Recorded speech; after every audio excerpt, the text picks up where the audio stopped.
Routing protocols overview, distance vector versus link state. That's today's topic. This is a little bit of the agenda. We have an introduction to the routing protocols, distance vector protocols, link state protocols, comparison, real world applications, conclusion. What is routing? Basically, the process of selecting paths in a network. Routers exchange information to determine the best paths. What are some of the routing protocols types? Which types do we have available? So we have distance vector, link state, and hybrid. Those are basically the ones that we have. From top of my head, let's see what I remember. We will probably see them in a moment, but let me see if, let me just clear the drawings for a minute. Okay, so I remember ISIS, that is a link state protocol, and the other one is OSPF.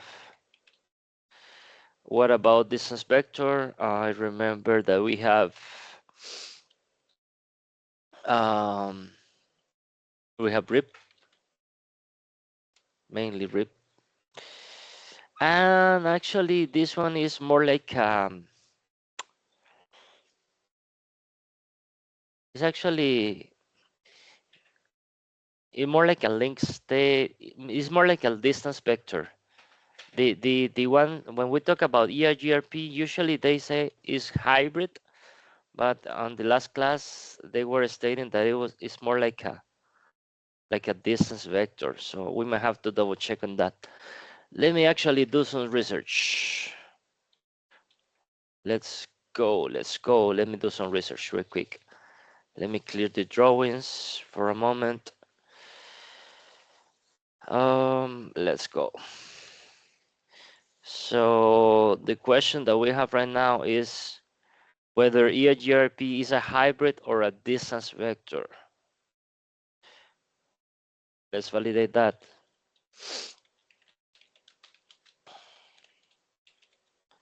Hybrid or a distance vector protocol. This might be a little bit challenging. Okay, apparently it's a distance vector protocol, but sometimes they call it a hybrid routing protocol, but it is actually a distance vector. Diffusing update algorithm, dual. That's where we have bandwidth and delay. Okay. Advanced distance vector protocol. So it is actually, sometimes they call it hybrid, but in reality, it is advanced distance vector protocol. Okay. It does not float full link state database. It uses neighbor and distance vectors, not full LSDVs. And it has a metric of bandwidth and delay. Basically, these are some of the metrics: bandwidth, delay, reliability, load, and NTU. Okay, so when I ask you what type of protocol, the correct answer in reality is advanced distance vector or diffusing update algorithm, dual base. But I will go with advanced distance vector because it sounds easier for me. So I will go with advanced distance vector. Sometimes it can be misleading to talk about a hybrid routing protocol. So the best definition will be what type of protocol is EIGRP? Advanced distance vector. That will be the best definition for that one. For what? For the hybrid? For EIGRP is advanced distance vector. Okay. So it's pretty much a distance vector protocol, but it's advanced, an advanced distance vector. So in reality, we have EIGRP, we have IGRP, RIP. both version 1 and version 2. Those are distance vector protocols. What are some of the updates? They send periodically updates, and the routers share routing information, routing tables with neighbors, routing tables. So they work with routing tables, sharing That's them with the interesting. neighbors. Okay, do you have a question? Hmm. What happens if you have two different VLANs and you need to communicate between the two, I don't know, laptops, and you apply this method, the router share routing tables with neighbors. So, We don't, we don't, we don't communicate because they were at layer 2. VLANs work at layer 2. VLANs work at layer 2. And routers work at layer 3. mm, Now, what happened is that but I can use. basically we need routers to communicate for different VLANs. Let's say we have a switch over here, and another switch over here, and we have VLAN 10, 20, and 30, and we have the same over there. We have 10, 20, and 30. So what we do, these are basically PCs, and we have like 100 PCs in each VLAN, just to give an example. Uh, they can only communicate with each other, only VLAN 30 with VLAN 30, VLAN 20 with VLAN 20, and VLAN 10 with VLAN 10. Now, how do they communicate with other VLANs? For example, how do I do to communicate VLAN 10 with VLAN 30? Is that possible? Do you think it's possible or not? Uh, as soon as I know now, I think not, but maybe exists a It, possibility. it is possible, but they have to do that one queue. That one queue. So in the router, we have to configure a protocol called that one queue, encapsulation that one queue. So how do we communicate? Encapsulation that one queue. In order to communicate between different VLANs, we have to do that one. There can be other options like segmentation. Probably it was actually not segmentation. It was like virtual, some virtual LANs, virtualization. It was like some virtualization between the switches and the SBIs, SBIs, virtual interfaces. So the other option was with SBIs, with virtual interfaces. But the one that I remember is this one, that one queue. So in order for all VLANs to communicate, we have to Mhm. configure encapsulation that one queue between the switches and the router will allow this communication to happen. After we configure the encapsulation that one queue, any VLAN can communicate with the other. Like after configuring encapsulation that one queue, 30 can communicate with 10, 10 can communicate with 20, 20 can communicate with 30, and so on. But we have to be clear that when we are working with switches, we are working with MAC addresses and switches, we are at layer 2. When we are working with routers, we are working with layer 3. This is MAC addresses. These are IPs. We will check the MAC address table in the switches.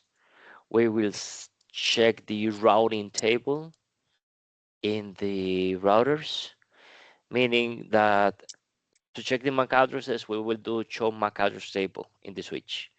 To check the routing, we can do a show IP route. We can check all the routes in the router. So that's a little bit of the way that they behave. Let's clear the drawing. So in Okay. summary, you need to use like a router or switch L3, right, to communicate two laptops in or desktops the same different VLANs. Yes, there was another way, but I don't remember. I may have to investigate. Let me investigate real quick before we move forward. Let me look that research. Let's go. So, SPI. which ways can we use or options to communicate between VLANs, different VLANs, different VLANs? Let's see. Maybe I wasn't mistaken. Let's validate. So router on a stick is basically sub interfaces encapsulation.1q. That's the one that I was talking about. InterVLAN SVIs. Yeah, so I wasn't that much mistaken. It's actually possible with SVIs. SVIs interVLAN, and that's basically SVIs interVLANs is a switch virtual interface. So that's the other way. In a layer 3 switch, we use SVIs, switch virtual interface. And finally, using a firewall for interVLAN routing. Okay, and there is another one, additional external layer 3 device via layer 3 routed ports. And there is even another one, SDN, software defined networks, virtual network with VMware, Hyper-V, and Azure. And BRF is aware interVLAN routing. That is mainly for some brands like Juniper Networks. They can use BRF. Inter VRF route leaking and fusion firewall routers. So it is actually interesting. Let me see if maybe I can create a Word document with this so I can share it. Let us create a Word document with this information. Let's see. Because it's actually we only think is encapsulation.q and that's it, but there so many different ways that we didn't even know. I mean, who can imagine that we can use BRF with large enterprise networks like Juniper networks or software-defined networks and cloud integration? So it's pretty much interesting that not only we have the option of interVLAN or SVIs, but we have the integration with, for example, the cloud. We can use the cloud and BRFs as well. So it is quite interesting. Let me just share this so you guys have it available there. It just take a couple of seconds. Okay, good. Let's continue with the PPT presentation. Okay. So the last part that we have, it was this section. Let's move forward. Distance vector characteristics. So they are susceptible to routing loops. They are simple to configure and slow conversions. These are some of the characteristics of the distance vector protocols. Count to infinity problem. It occurs in distance vector protocols. Routers increment metrics endlessly until limit. This happens mainly in RIP. They have like a 30 hops limit, and that's it. That's the limit. They can only cover 30 hops, and that's one of the limitations for RIP. Solutions, we have split horizon, route poisoning, and hold down timers. Actually, it happens in EIGRP and in RIP. We can do the no split horizon, so it doesn't return the traffic to the same origin that we are sending the traffic, and it doesn't cause an endless loop. Route poisoning, I don't remember what exactly was that one. I will investigate. And hold down timers, those are some of the metrics values that we configure in order for communications between EIGRP neighbors, for example. So let's do some research about the route poisoning. What is route poisoning? Routing poisoning.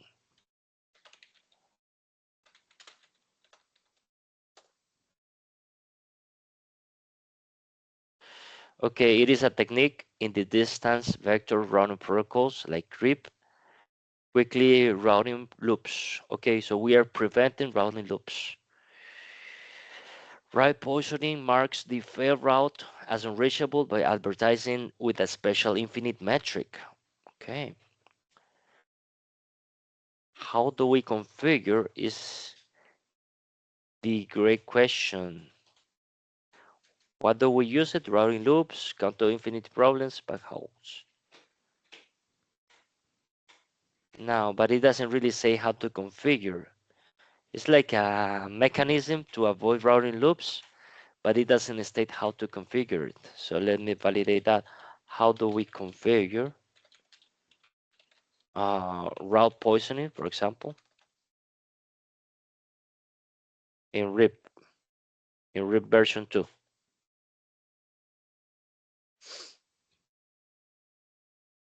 Okay, we do not manually configure route poisoning in RIP version 2. Okay, we have triggered updates, timers, and passive. Okay. It is useful, but it's not required for route poisoning. The no auto summary. So let's change it.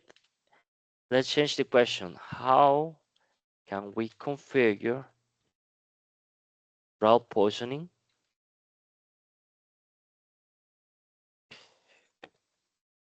in a Cisco router when required? Maybe that will give us a better answer or example. Cisco routers do not have a specific route poisoning. So it's not something that you configure manually. It just the router do it automatically. It's not something that we actually configure manually. Okay, let's take a look at this example.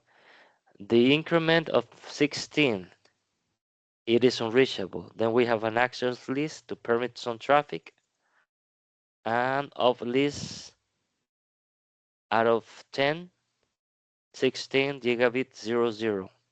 So when we reach that metric, it will be unreachable. Let's see if there is another option. Distribute list gigabit 00. So basically we apply an access list to a specific interface in order to suppress the route. That's the option that I see. Okay, and this is in RIP. In RIP we can do it with IP route, the specific network, and null 0 command. That's the way to do it in RIP with the redistribution, with the IP route command and the null 0 command. So that's the first part. And then after we apply that command, we do route read distribute static. The last method is to shut down a specific interface. A simple link down event also poisons routes automatically. So there are different ways to do it. Depending in the routing protocol that we use, we can use access lists, or we can use static routes with a redistribution of static routes. That's basically the way that we can do the route poisoning when required. Okay. What about routing information protocol, RIP? What do we know about it? It uses a count metric, um, basically 15 hops is the maximum. It will be sending updates every 30 seconds. And there are two versions, version 1 and version 2, but lately the one that was mostly used was version 2. Now, it's currently not in the CCNA exam or certification, but academies and people always teach because it's easy to teach and it's important, since it was a legacy routing protocol, and most of the concepts are easy to understand with RIP. So even though that it is not currently within the curriculum or the certification exam, they continue talking about RIP because it's a legacy routing protocol and it is easy to understand. So many labs or many practices or examples, we can use RIP just to fully understand like the networks and the way that the routing protocol behaves. What about EIGRP or IGRP, which is the predecessor? Is Cisco proprietary, meaning only Cisco routers will work with EIGRP. And it has a metric of bandwidth and delay.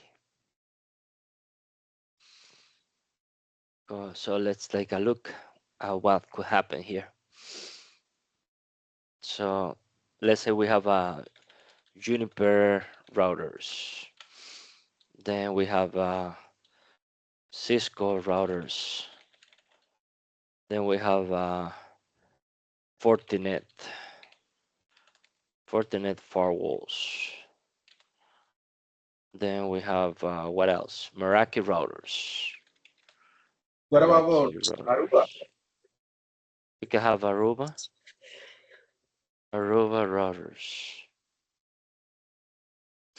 And what else? It was Juniper routers, Cisco routers, Fortinet routers, Meraki routers, any other vendor. Okay, now this is what happened. EIGRP will work only in Cisco, meaning only Cisco routers can use EIGRP. So It's exclusive of Cisco routers. they are proprietary of Cisco.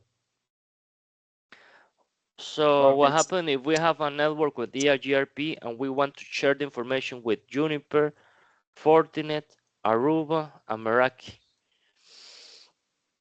We have to use something called redistribution. Distribution, and static routes. Yeah, basically we have to do redistribution and static routes because they will probably be using some other protocol like OSPF here. Then we have ISIS. Let's go with, I think ISIS is also proprietary, so let's go with OSPF in the other ones. OSPF, and let's do OSPF for all of them. Who is the proprietary of ISIS protocol? I think it's a Cisco too, but they don't use it. It's obsolete. They don't use it any longer. It is actually. So in order to communicate all these brands, they have to do redistribution and static routes. And all these Cisco routers will communicate with Juniper, Meraki, Aruba, and Fortinet, and so on. So how do we communicate? We use redistribution and static routes to communicate between all of them. If this is the scenario, but most likely what will happen in real life is that they will use OSPF as well. So it shouldn't be that difficult. OSPF is multi-vendor and it can communicate between different vendors per se, so we shouldn't have any problems. But if we have this scenario where we are using, for example, BGP,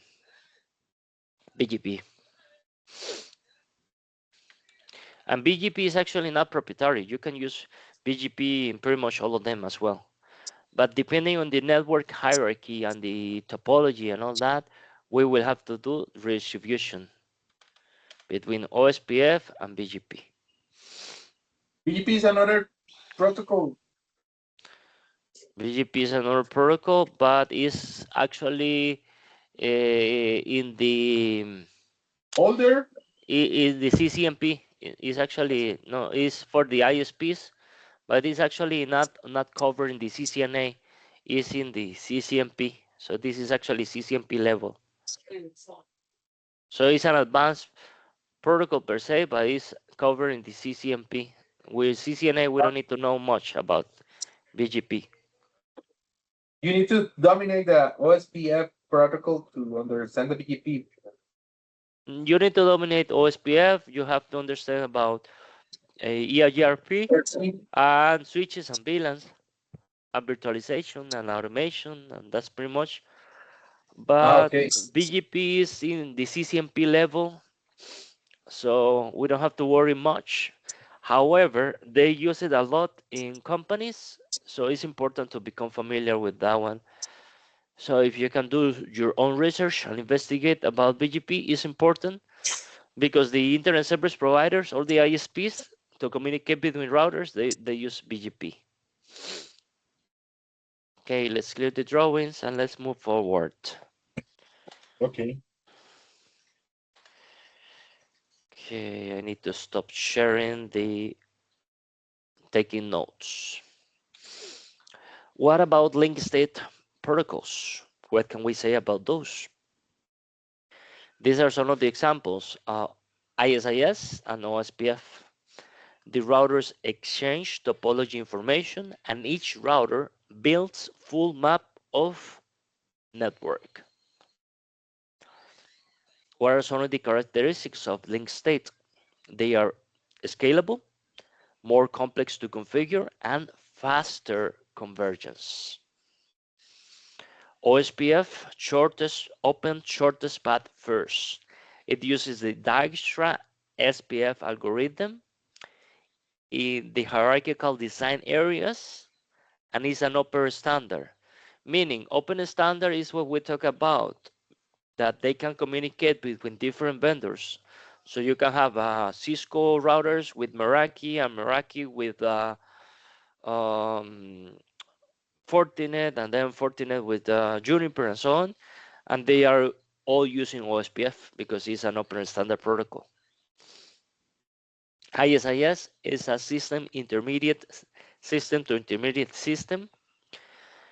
Okay, basically is a little bit obsolete. It was very common in the ISPs, internet service provider, but right nowadays they don't use it most of the time. Instead of ISIS, they use BGP.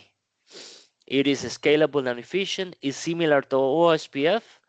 However, it is not used any longer. Instead of ISIS, they are using BGP nowadays. What about the complex of introducing or implementing? It's more. It shouldn't be difficult to implement, but they are not using it any longer. Probably it just got discontinued. Okay. It should be probably similar to OSPF, so it should be easy to configure. It shouldn't be that difficult. So it's better if you use OSPF. It is better if you use OSPF in local networks like companies, LANs. But if you are using ISPs and internet service provider for metropolitan networks and ones, it's It's better better to than use SIS. BGP. BGP. Okay. Link state advertisement, LSAs. So when we are working with OSPF, we are using LSAs, link state advertisements. The routers float LSAs to share topology and database synchronization among routers. SPF algorithm calculates the shortest path tree, and it ensures optimal path selection. Okay. Distance vector versus link state. Distance vector, periodic updates, neighbor to neighbor. Link state, event driven, and full topology. What are some of the advantages of distance vector? Low CPU and memory usage. Simplicity. Disadvantages of distance vector, not scalable and slow convergence. Advantages of link state, fast convergence, scalable for larger networks. So link state will be like OSPF, even though it is scalable for larger networks. They recommend in local area networks to use OSPF, and in ISPs and internet service providers with WANs to use BGP. Disadvantages, complex configuration, and is higher CPU and memory requirements. Some of the real-world applications, RIP in small networks, OSPF in the enterprise, and ISIS in ISP backbones. However, remember that during the last couple of years, ISIS has become obsolete and a little bit discontinued, meaning that nowadays, in the last 10 years, for example, when they are talking about backbone routers and ISPs, we are talking about BGP. So we can cross ISIS for now and just understand that in reality nowadays BGP is the one that they will be using most of the time for backbones internet service providers like Verizon and AT&T. They will be using BGP configuration. For small networks, actually this has changed a little bit because RIP is no longer used as we thought it was used in the last couple of years. Now they're actually using EIGRP or OSPF. And for the enterprise, they use both. They can use BGP and OSPF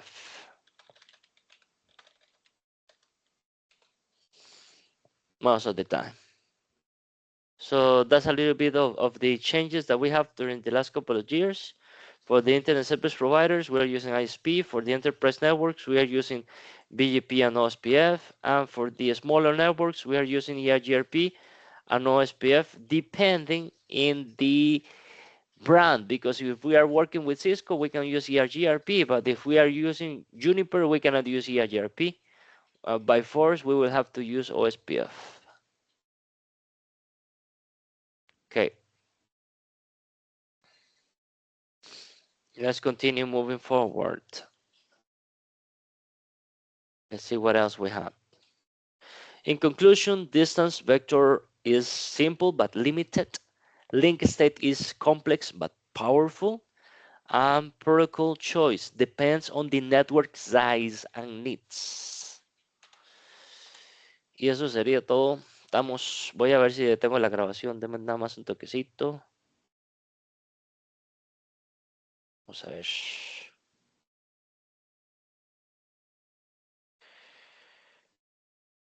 Listo, ya estamos.